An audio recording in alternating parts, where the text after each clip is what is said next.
This morning ends up being quite different, as I mentioned. You know, a struggle to carry out these themes and want to do it in a way that doesn't merely become a lecture. But also with the clear recognition in my mind that you could mercifully allot to me 4 hours this morning to cover this material, and it still would not allow me sufficient time to be comprehensive. Because God's word is that powerful and that deep. And I do know this, in a short period of time, such as an hour, those who might be holding differing views, it may be impossible for me to convince you. Ultimately, I can tell you this, much of what I may even present today, it took a lot of my own personal wrestling with the Word of God before finally I recognize this. I've got to either keep clinging to the things that I grew up believing and choose to ignore some of the things in Scripture, or I say, God is true, even if every man's a liar. I've got to take God at His word. Now, that was hard when I was younger because I didn't realize that the journey I was making in this understanding of certain truths of Scripture was not unique to me. And this is one of the struggles that we have sometimes when the teaching, like I'm going to present today, that was among the key issues why there was a Protestant Reformation. Why there were men such as Martin Luther who, as they're studying the Scripture and as they're looking at what the church at that time is teaching and practicing, saying the Word of God says differently than we practice. The Word of God says differently than we believe. And he was forced to make that decision by the grace of God. Do I follow God and take Him at His word, or do I continue to follow the ways of man?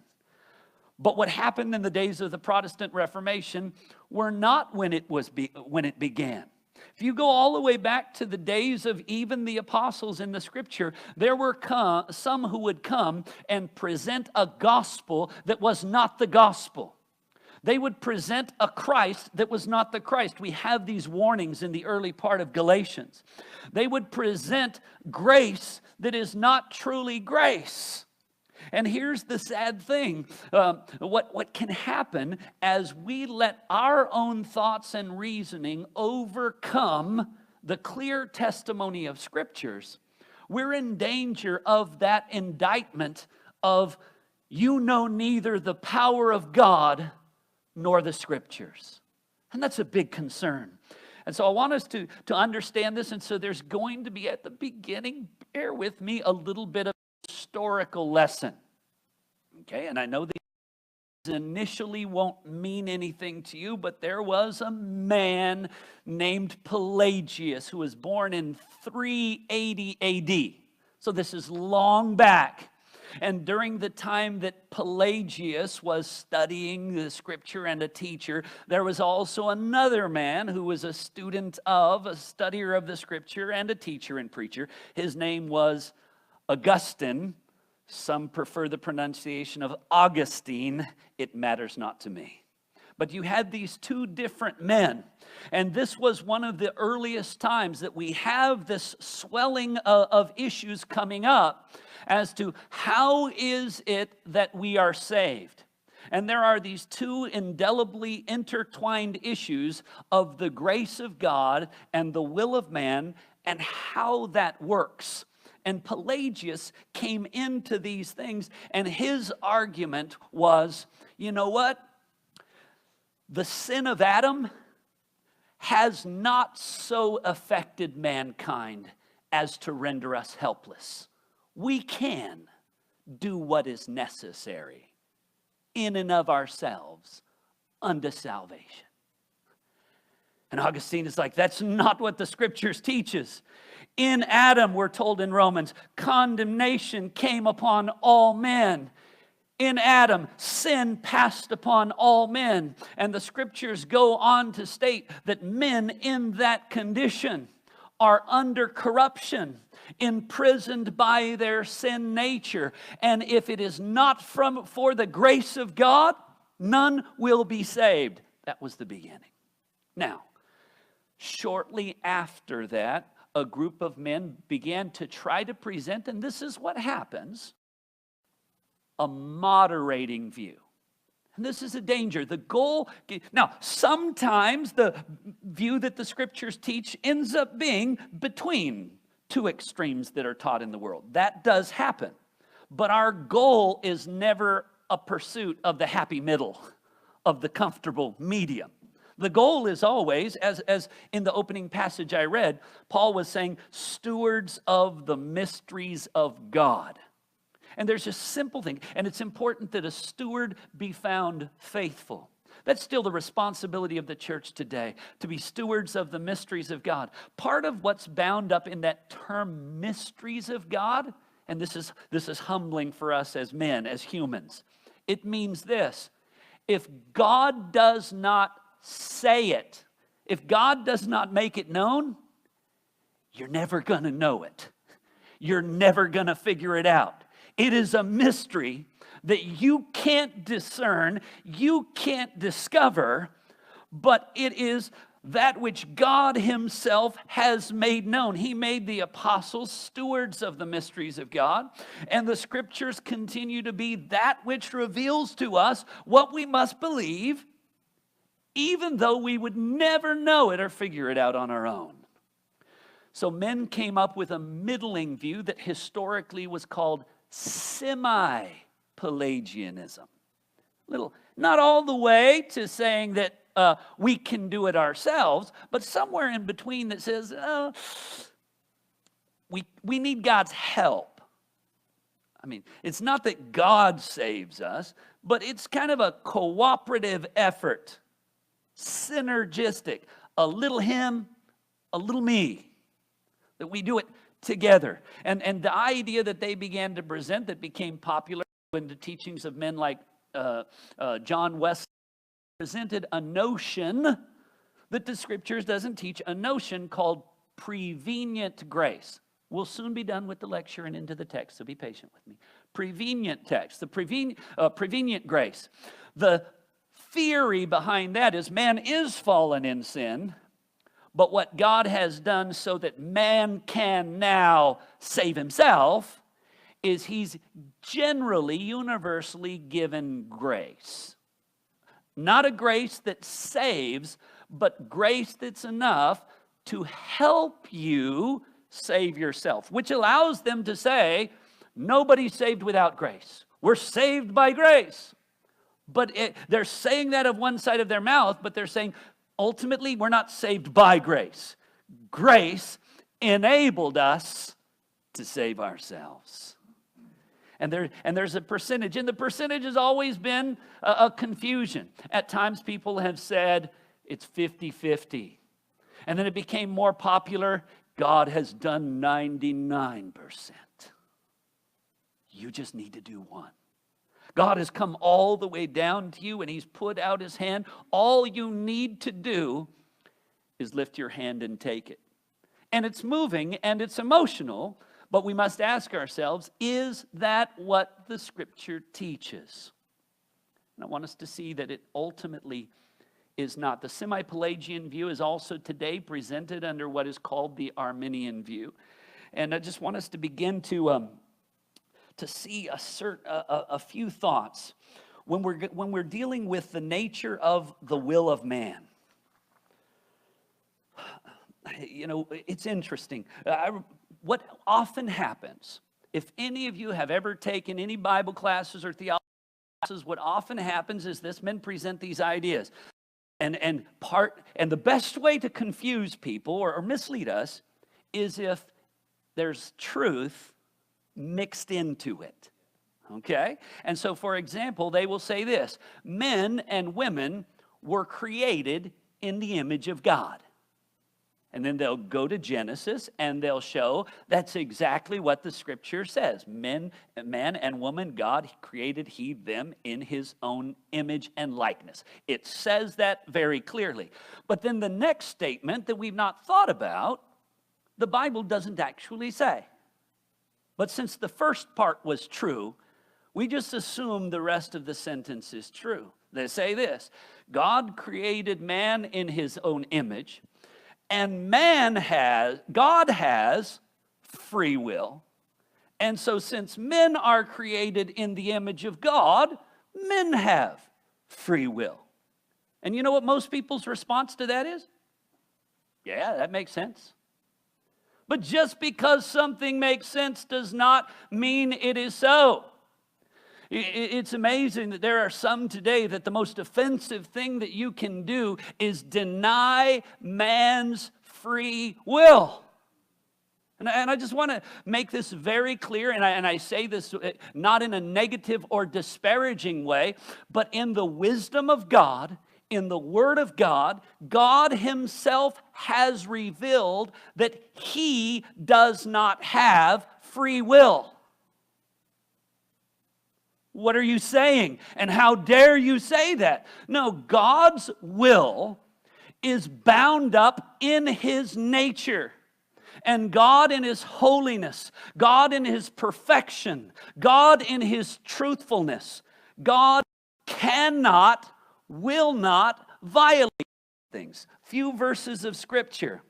It tells us this in Hebrews chapter 6, verse 17 and 18. Now again, this is also presenting something that comes to us out of the book of Numbers. God is not a man that He should lie. But it says this in Hebrews 6:17. God's word, not mine, and not even specific theologians from crucial points in history. God's word, which is why the principal thrust of the Reformation was sola scriptura, the scriptures alone, and everything else flows out of that.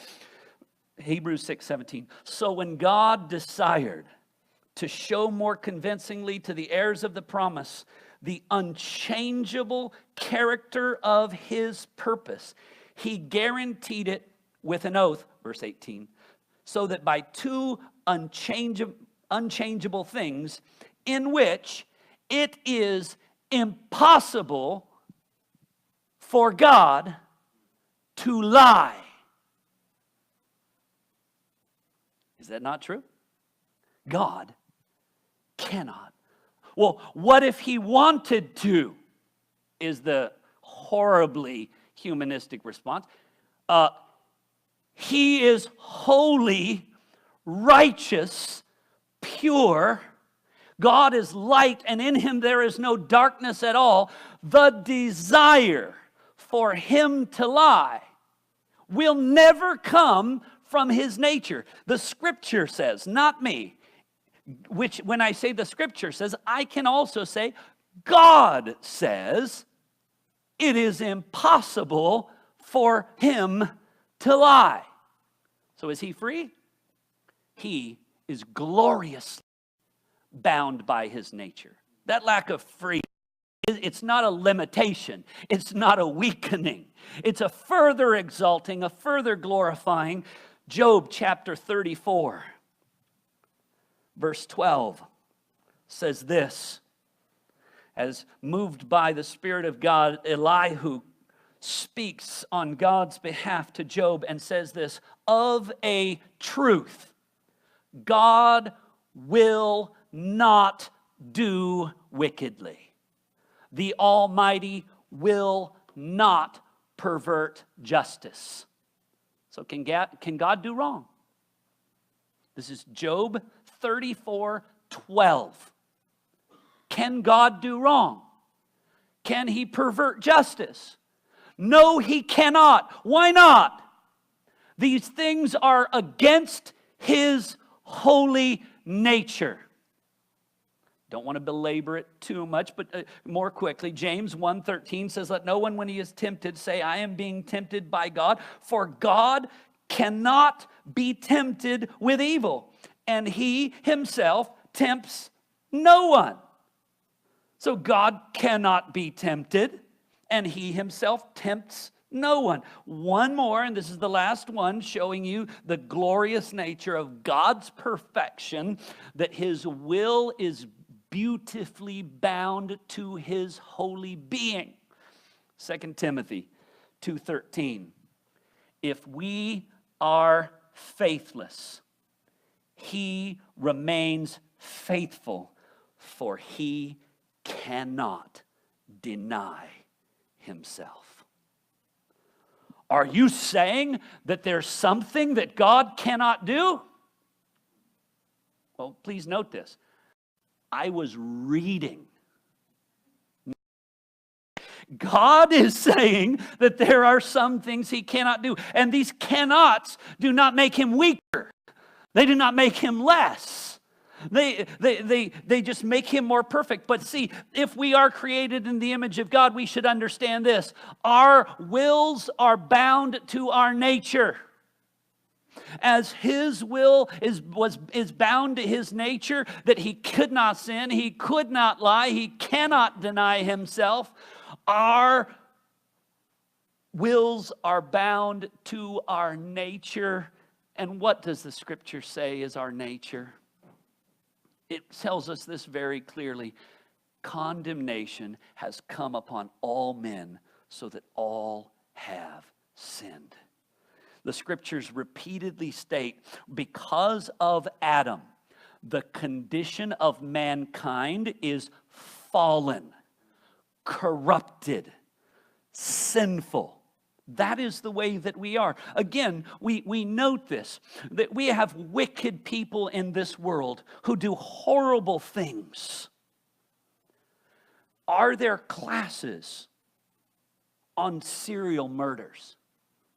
Does someone instruct someone else how to do those things? Other forms of perversion and abuse. Does someone instruct on those things? Where do they come?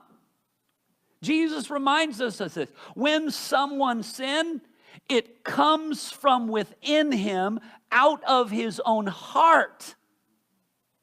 The condition is such that God's word says this to help us understand the limitations of man's will with regard to spiritual things, Jeremiah, and moral things. In Jeremiah 13:23, in Jeremiah 13:23, it's a very familiar section of scripture for many. It simply says this: can an Ethiopian change his skin color? I mean, you could go further. Can anyone? No, the simple idea is, what color a person is, that's determined when they're born. That is inherent to them. It is genetically designed. It's who they are by birth, and that stays with a person all the way until they're passing. That's not something that can change. But by giving an example of something that's unchangeable, someone changing their skin color, or a leopard his spots. Can a leopard remove the spots? Move them around? Shuffle them for style day by day? Cannot be done. Can an Ethiopian change his skin? Can a leopard change its spots? Then you also who are can do good, who are accustomed to doing evil. Can people truly change themselves? We'll see what the scripture says. It says that they cannot. Now, they may strive for whatever social reasons. They may strive because of the practical consequences they face. And there is, by the grace of God, a degree of restraint that prevails among society. There is a knowledge of good and evil, and we have some sense of conscience. But the practice of sin, by those of us who are sinners, the constant practice of sin can sear those consciences, so that some become practicers of evil to degrees that we sometimes can't even figure out, how could someone do that? Well, I want us to look a little bit further. Jeremiah 17:9 tells us this: the heart is deceitful above all things, and as it says in the King James, and desperately wicked. Who can know it? The whole point is this: we tend to think, well, I know my heart. I know my heart. I'm in control of things. No, you don't. It's desperately wicked. The condition that we're in is helpless. I've told some, I was speaking to a man recently, a friend that I met when I was actually with Justin in Shreveport, and he was saying, you know what? I grew up my whole life thinking I was a Christian, thinking I was saved, until God saved me. And then I realized, oh my, I wasn't. Grew up, in a approximate Christian Bible Belt culture, go into church, but did not love the Lord God with all his heart, soul, and strength. Did not seek God. Did not really live every day for the pleasure and glory and honor of God. He gave general agreement to the things that the Scripture teaches, but he wasn't owned by it. I want us to see this. Jesus says this to some of those who were challenging him in John 5:39. He says these words, "You search the Scriptures because you think that in them you have eternal life. It is they that bear witness about me, yet you refuse to come to me and have life." That's the natural condition of man. The Scriptures bear witness about him. The testimony is there, but man in his sin refuses to come to him and have life. Why does a man refuse to come to him and have life? I don't understand. Why would someone refuse? Life is in him. There's no life in any other way but through him. Why would someone not go to him? And you know what the Scriptures tell us? It reminds us later in John chapter 6, verse 44. No one can come unless the Father who sent me draws him. And I will raise him up on that last day. It is written in the prophets, and they will all be taught by God. Listen, everyone who has heard and learned from the Father comes to me. There is something that has to happen. Men will hear, but they will not come. But when the grace of God operates in that God himself enables us to hear and indeed teaches us, gives us understanding, you know what we do? We come. So God overcomes our nature. And all of that struggle, again, Jesus is dealing with some of them later in John 6, verse 63. He says, look, it is the Spirit that gives life. The flesh is no help at all. You got no participation. You got no help. The words that I have spoken to you are spirit and life. It's through the gospel that God is pleased to bring the power of God to salvation. He goes on to say this, but there are some of you who do not believe. For Jesus knew from the beginning those who did not believe, and who it was who would betray him. And then Jesus says this, "This is why I told you that no one can come to me unless it is granted by the Father." And you know what the Scripture says at this point? And many of his disciples turned back and no longer followed him. Yeah, I don't like Jesus' doctrine. Yeah, I want to be a Christian, but I don't want to listen to what Christ has to say. Does that make sense? Not at all. Well, this sounds a little bit mysterious. Yeah. It's interesting because now the Scriptures, and I want to be very clear, I can't unfold all of this. Love to meet and discuss with you if you have more questions concerning some of these things.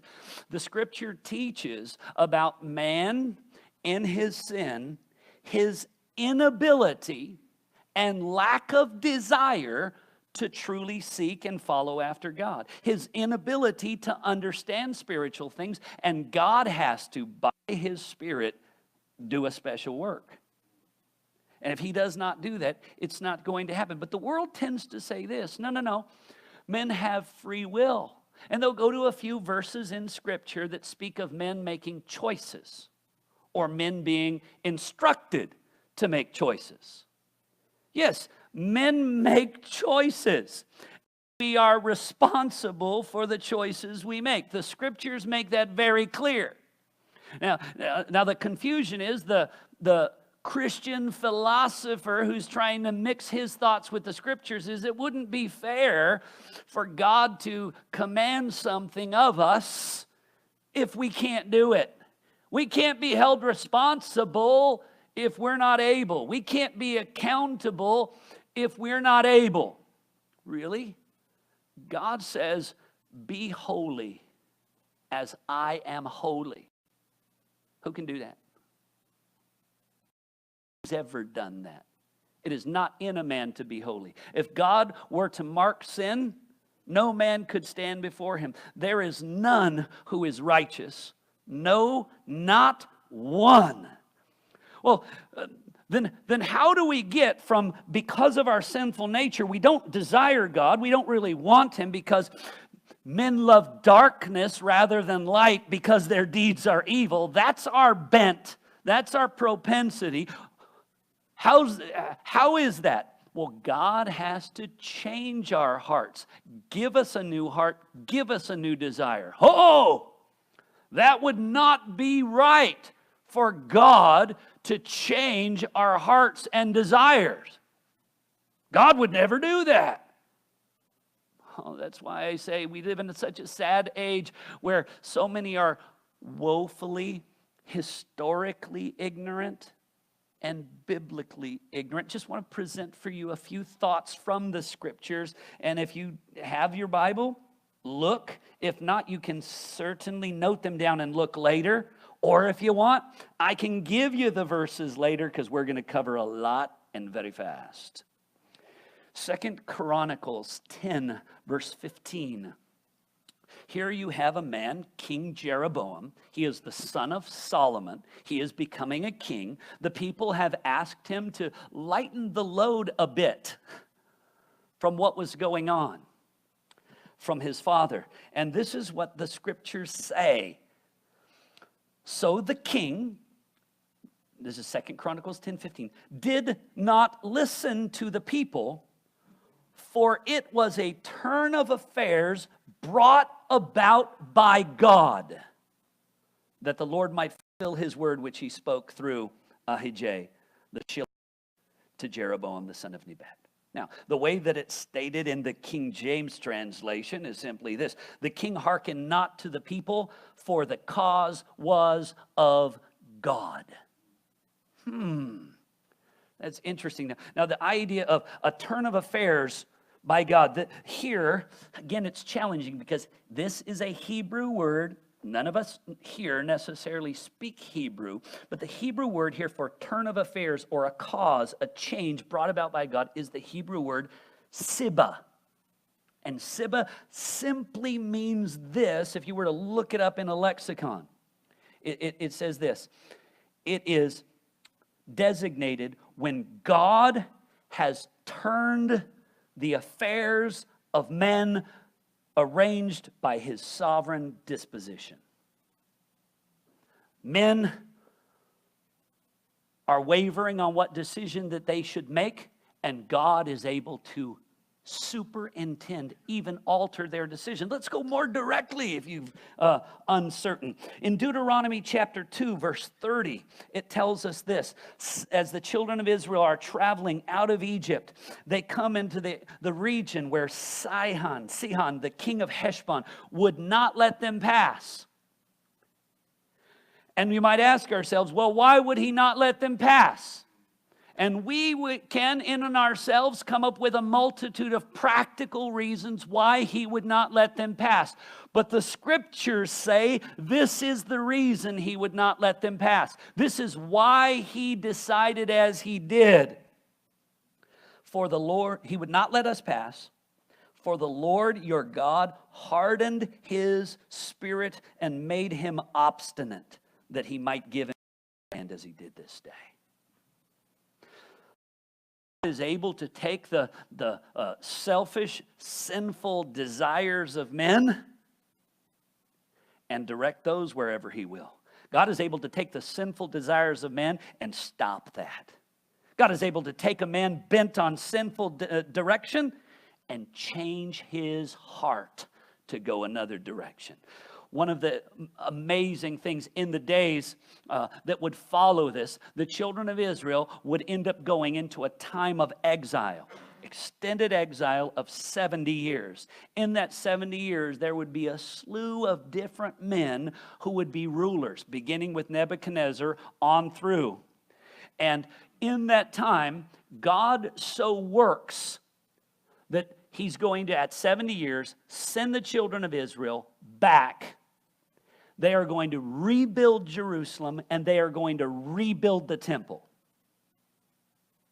Now, this is an amazing thing, because God is going to cause pagan kings who worship false gods to suddenly and completely commit themselves to allowing the children of Israel, their slaves and enemies, to go back and rebuild and reestablish their worship, their religion, their faith. It says this in Ezra chapter 6, verse 22. It says, they kept the feast of unleavened bread 7 days with joy, for the Lord had made them joyful and had, listen, turned the heart of the king of Assyria to them.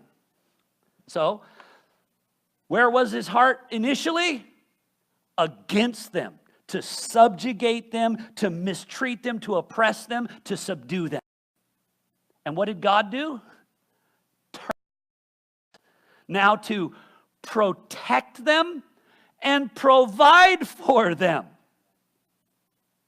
and to encourage them to go back, so that He aided them in the work of the house of the God of Israel. Even further, it says this in Ezra 6:14. The elders of the Jews built and prospered through the prophesying of Haggai the prophet and Zechariah the son of Iddo. Listen, they finished building by the decree of God. So who is the ultimate authority? Who decided this is being rebuilt? God. But God's decree not merely overrode, but controlled the decrees of men. Turned king after king after king, because look at the rest of this verse. They finished the building by the decree of the God of Israel, and by the decree of Cyrus, and Darius, and Artaxerxes, the king of Persia. God's just turning hearts all along. Ezra 7:7 says, blessed be the Lord God of our fathers, who put such a thing into the heart of the king to beautify the house of the Lord. And again, if you were to read through there, not only did He allow them to go back and build, but He gave them letters that all of the materials that they needed to build would be provided by their enemies. That's amazing. The scripture, which is why it tells us this in Proverbs 21:1, that the king's heart is a stream of water in the hand of the Lord. He turns it wherever He wills. God turns hearts. That's what He does. Jeremiah goes so far as to say this. Jeremiah 10. And sometimes we just don't listen to the clear verses because we got our own feelings mixed in there. Jeremiah 10:23 says this, I know, O Lord, that the way of a man is not in himself, that it is not in a man who walks to direct his steps. I mean, how more clearly can it be said? It's not in a man to do it. Then how does it happen? Well, Proverbs 16:9 tells us, the heart of man plans his way, but the Lord directs his steps. God is absolutely able to and does. The plans of the heart, Proverbs 16:1, belong to man, but the answer is from the tongue of the Lord. You know, why should we be astounded? And it's somewhat embarrassing if men would just study the scripture and think about what it says. Because if men can do something, if women can do something, then why would we say that God can't do it? Look what it says in 1 Kings 11:3. This is always a heartbreaking section of Scripture for me, 1 Kings 11:3, because you have Solomon, the son of David, whom God had gifted with such a degree of privilege and wisdom in so many ways. But God's word tells us as he became older, later in life, it says this: he had 700 wives. And we won't go into the morality of that at this time. He had 700 wives who were princesses and 300 concubines. Listen, and his wives turned his heart away. His love for them, it tells us, as he was old, not to be wholly true to his God, and he built shrines to false gods.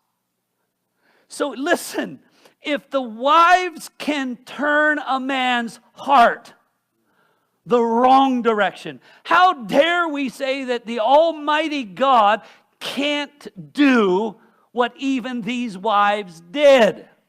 But we in our own pride like to think, no, I am master of my own heart. No one tells me what to do. No one controls me.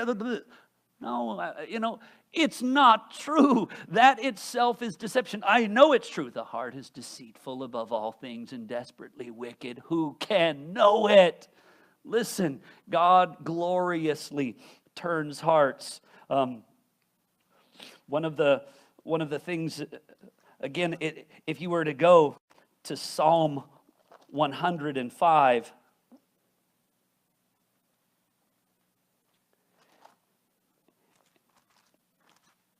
in that passage of Scripture, it says this: when the children of Israel, when they were prospering prior to oppression in the land that God had brought them in Egypt, in Psalm 105, verse 25, God's word says this: he turned their hearts to hate his people, to deal craftily with his servant. No, God's not going to control what people think and do and love. What? Yes, he is.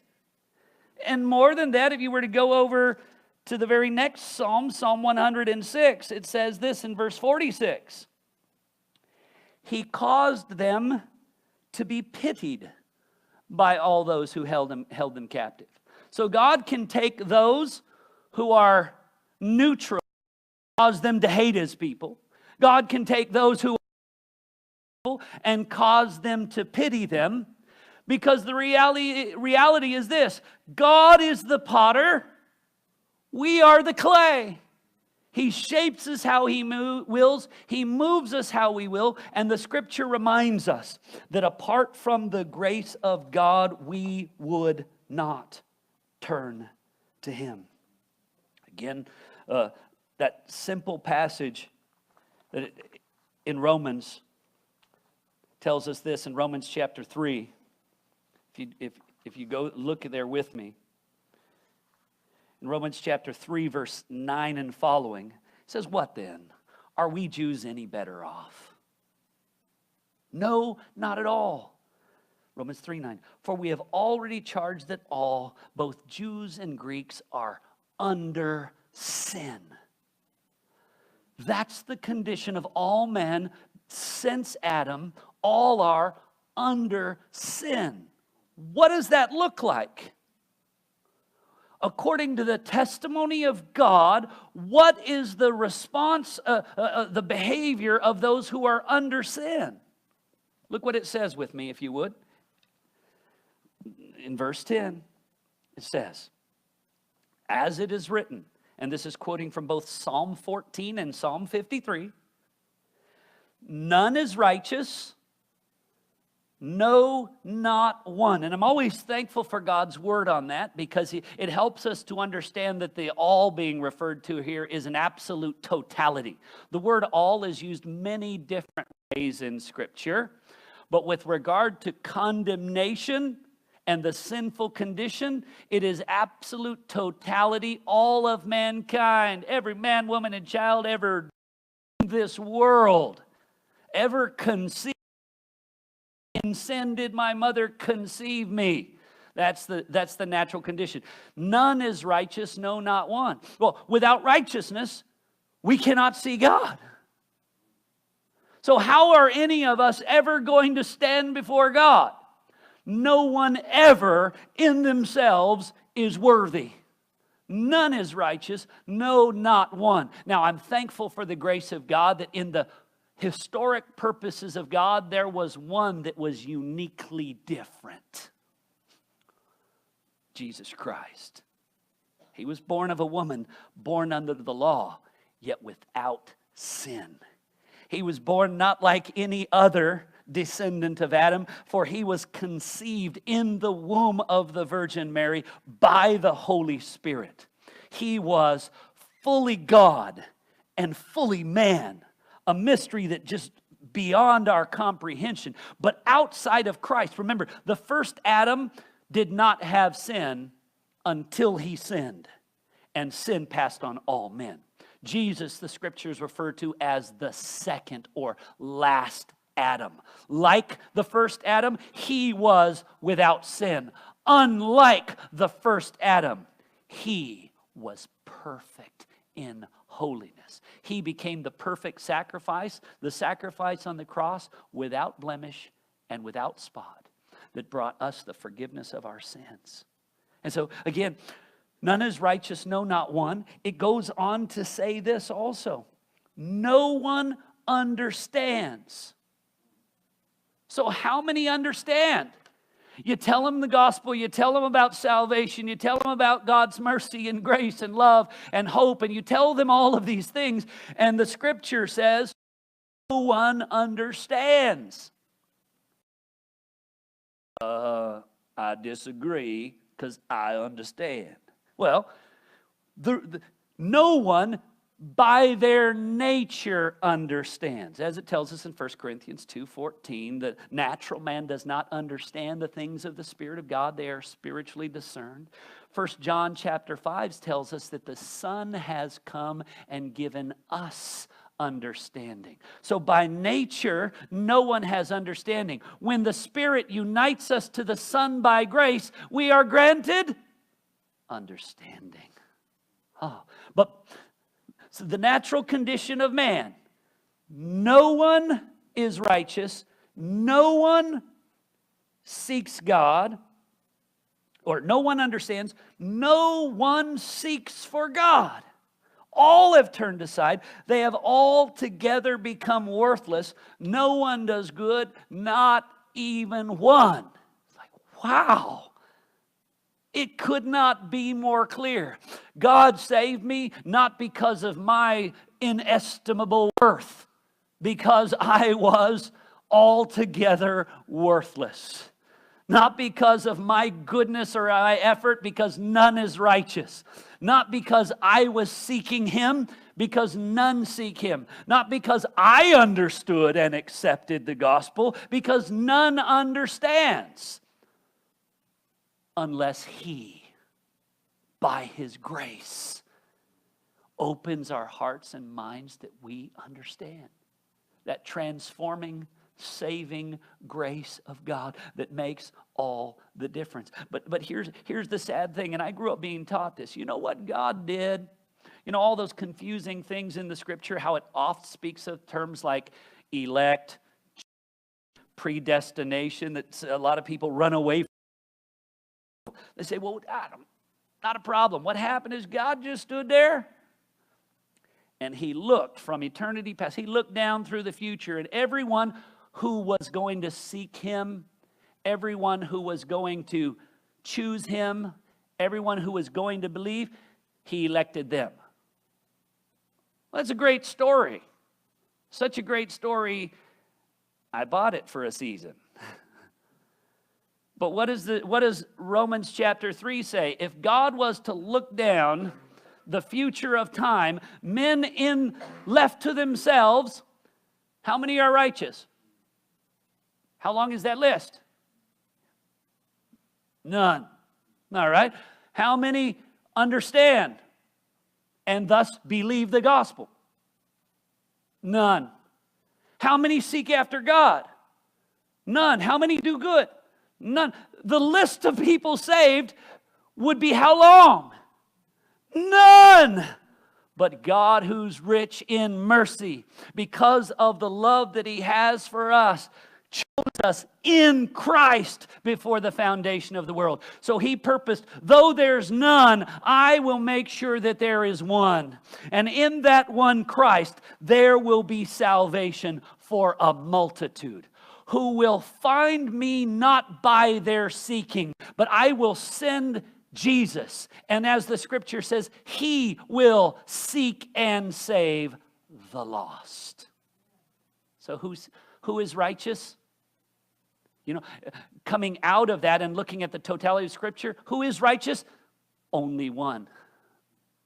Who seeks God and seeks on behalf of God? Only one. And brings understanding. Only the and descended, taking on Himself the form of sinful man. Oh, the grace of God. So ultimately, it's interesting because if we had time to go through, and I'm just going to say these things really quickly, these matter less to you, but these are not new ideas. Many of us know that man called the Prince of Preachers, Charles Spurgeon, used so mightily in London in those days of his life, so powerful in evangelism and the gospel. And he preached and continues to be quoted by churches all around who don't recognize he wonderfully preached these words in a sermon. And listen as I say what he preached through his study of God's Word. It has already been proved beyond all controversy that free will is nonsense. Freedom cannot belong to the will any more than ponderability can belong to electricity. They are altogether different things. Free will is simply ridiculous. The will is well known to be directed by the understanding, moved by motives, guided by other parts of the soul. The will is a secondary thing. I will go so far as Martin Luther, back to the Reformation, against the Roman Catholic teaching of free will. Martin Luther said this: if any man doth ascribe to salvation, even the very least to the free will of man, he knoweth nothing of grace and has not learned Jesus Christ aright. Because ultimately, what do you have that you have not received? And if you've received it, then why would you boast? As if He is the one who has done it. And I could go on this to a much more quick summary, because the grace is connected with free will in certain ways. When the scripture talks about the condition that man is in, as we said, God's will is bound to His nature, which is perfection, justice, holiness. Man's will is bound to his nature, which is corrupted, sinful, bent on self and the flesh. The scripture gives these instructions and explanations to us, saying things like this. It tells us in Ephesians 2 and Colossians that we are spiritually dead. It tells us in Ephesians 4 that we are spiritually blind. It tells us in Psalm 58 that we are spiritually deaf. That we're rebels, we're polluted, we're unable to change, we're unable to do these things. The sinner's intellect is controlled by his sinful nature. The sinner's emotions are controlled by his sinful nature. The sinner's will is controlled by his sinful nature. The sinner's conscience is defiled by sin, which would sound hopeless. But where there is no hope in man, there is hope in God. And God's word tells us this in Ephesians chapter 2. And this is going to be the last section so that we understand the nature of grace. That grace isn't something that God pours out that enables man to save himself. When God pours His grace on someone, that person is transformed. That's saved. When God, again, part of those ideas is we're confused. He gives us the gift of eternal life. And someone has, in history, decided to turn the gift of eternal life into a birthday gift or a Christmas present. They gave it to you. Now you open it or don't open if you want. That's not what it is. It's more like this. When God gave Adam the gift of life by breathing him to life, what now happened? Adam It wasn't our, well, Adam, you going to open this or not? You know, breath is right there. You going to take it in or no? God gifted him life and he had life. When Jesus healed the blind man, gave them the gift of sight, what did they do? See, did he tell any of them, look, if you try harder to see, then I'll heal you? Is that how it works? That's nonsense. Ephesians 2 says it this way, and it's the most extreme one because it gives the example of how we're dead in our trespasses and sin. It says it in verse 1, it says it again in verse 5, because ultimately a dead person is deaf and blind and not doing anything. And if someone is dead, generally speaking, if someone is dead, what do they do? What do they respond to? Nothing. I mean, if someone said, look, you're no longer breathing, I'm willing to do CPR, but what I need you to do is lay your head back, open your mouth.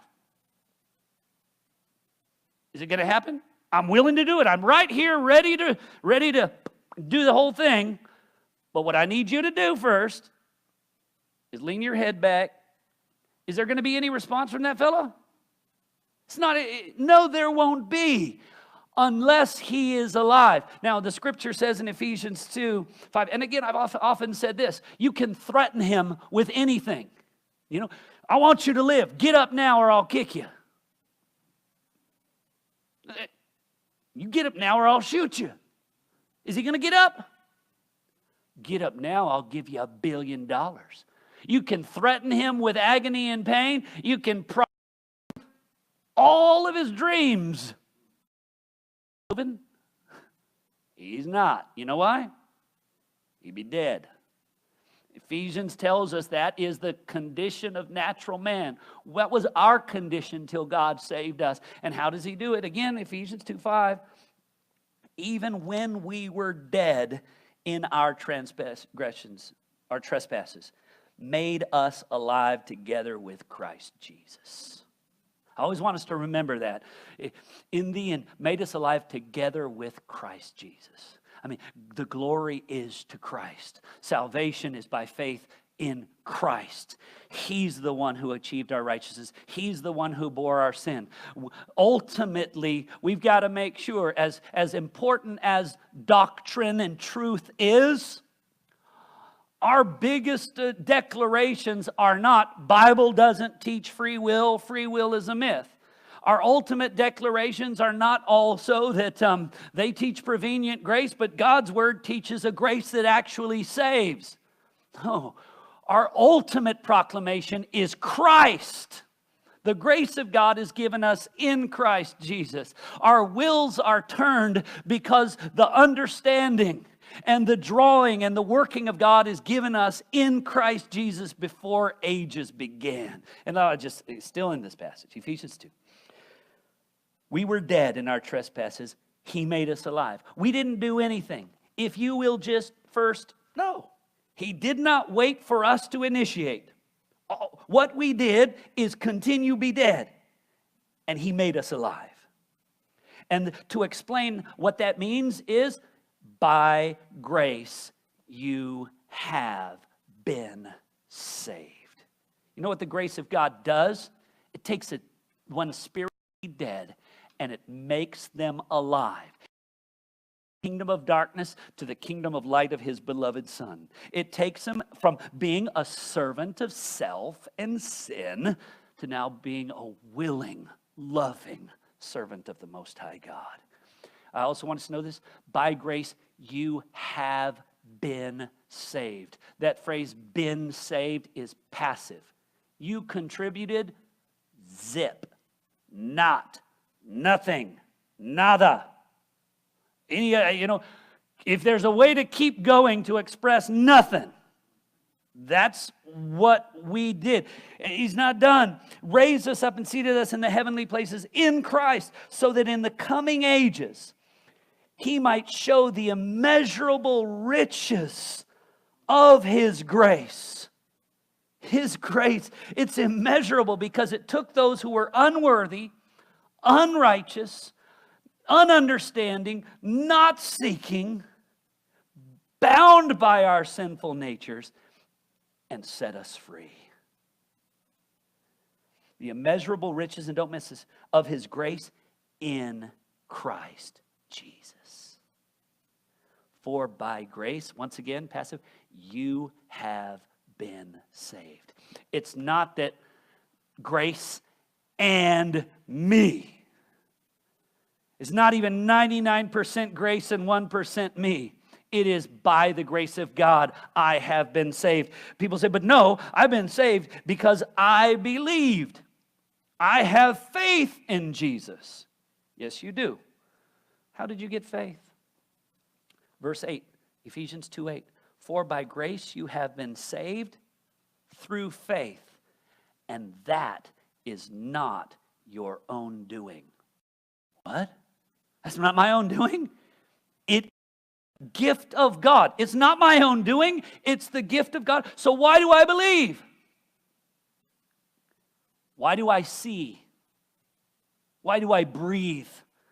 Because God gave that gift to me. It's one of the things that I wish that we could help. What Christian language has gotten so messed up that people are often using this phrase, put your faith in God. You need to place your faith in Jesus. Well, that's as if we've got faith and we get to put it wherever we will. The scripture actually says, no, faith in Christ is not of yourselves. It's not your own doing. It's the gift of God. So it's where the sinner is brought by the overwhelming conviction of the Holy Spirit, where it says, God, help my unbelief. God, save me. God, have mercy on me. And so when I believe, you know what I don't say? I'm better than that fellow. Because you know what? He heard the same message I heard, but you know what I did? I received it. I believe. He didn't. Loser, winner, finished. Is that how it works? That's how some people tend to think of it. The scriptures don't allow that. Who sees anything different in you? Here's the difference. We both heard the gospel, but in the mercies of God, though undeserving, I received grace. I received mercy. And so I fall on my knees and I say, God, I have no idea why you would save a sinner like me. But I know that I am saved because you turned my heart. You took me from death to life. You made me willing in the day. You made me alive. So the simple thing is this.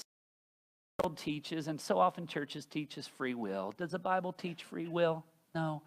God doesn't have free will. His will is gloriously bound to His perfect nature. Fallen men don't have free will. It's horribly bound to their sinful condition. Unbreakably bound, at least unbreakably with regard to men's power.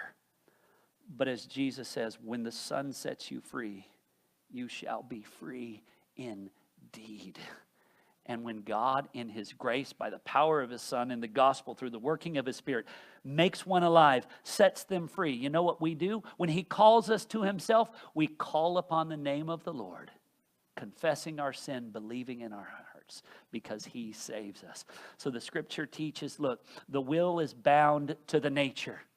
And the nature is bound to the world and to wickedness. But God, in His mercy, turns our wills, makes us a new creation in Christ, gives us a new nature. And further, grace doesn't just open a door.